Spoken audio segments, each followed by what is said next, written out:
So this is just a little bit of versioning stuff. It's important to kind of understand how this works. So when you look at the versioning, you'll understand what you're getting. And so the .NET Core comes in two flavors. You're getting your core runtime, which is what you would need to like install on a server to run a website or something like that, and then your SDK, which is required to do development. And so you can see how those are versioned. All your SDKs are going to have like a 100 type nomenclature, and then they can patch the SDK without patching the runtime, and you can then see how those things move along, and they don't necessarily always stay in sync. So you get just a little bit of an idea for what those look like. And then I want to spend a second on .NET Standard. Who's familiarity with .NET Standard? Who understands .NET Standard? Okay, great, that's all of us. .NET Standard, I think the concept was hard for me to grab onto because Microsoft had several things and several tries at this in the past, and this is not a .NET Standard talk. We would need to do a talk on .NET Standard just to get it all and figure it all out. But suffice it to say, this is a little bit outdated Venn diagram, and I didn't have time to draw my own, so I stole one. The idea with .NET Standard is it is the common piece between the frameworks. And if you can imagine, this circle in the middle started out much, much smaller. And it was a small set of kind of core things you could do with the language. And then as over time, that circle has expanded to fill almost all of those different flavors of frameworks. So for example, you have .NET Core, Xamarin, UWP, .NET, the full framework, 4.6, 4.7.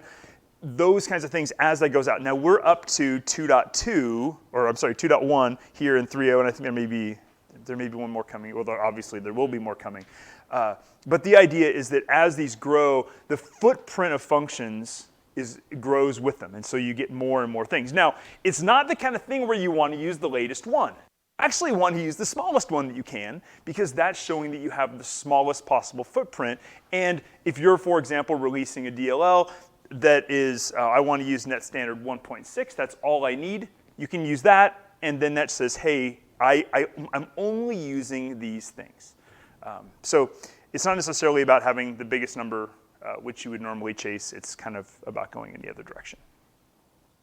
Any questions so far? These are kind of just some real fundamental kind of pieces. Yeah? Just one comment. If you're writing an application, you actually want to use the highest version because that gives you the most APIs that you can have access to. If you're writing an API that other people are using, right. you want to be the lowest version. So just to be clear, it depends on which side you're at. From an application perspective, use .NET 3.0, rely on as much of the libraries as possible. Right. If you're writing an API, you want to be lower because then you're going to be used by more. Right. For example, in your DLL projects, specify them as .NET Standard. In your actual executables, specify .NET Core. .NET Core 3 in this case is what we're going to be talking about.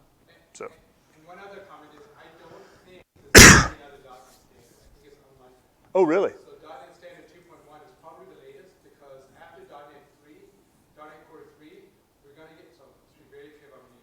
After .NET Core 3 comes .NET 5. And .NET 5 is a convergence of everything, both in Android and in .NET Core, into the same code base. And so they don't need to have a .NET Standard because it will all be merged into one code base. I want to be very careful when I say about that. .NET Framework was rumored or was actually announced to be part of that merging. That is now called into question. If you talk to the .NET team, I'm not sure that the .NET Framework will be included in .NET 5. The latest .NET Framework release is probably going to be 4.8. They're not going to do another one except for security patches. But it's unlikely that they will release another .NET Standard because if they merge everything from Xamarin and .NET Core into the same code base, they don't need to have a .NET Standard because it's the same code base. Cool. Thanks for the clarification.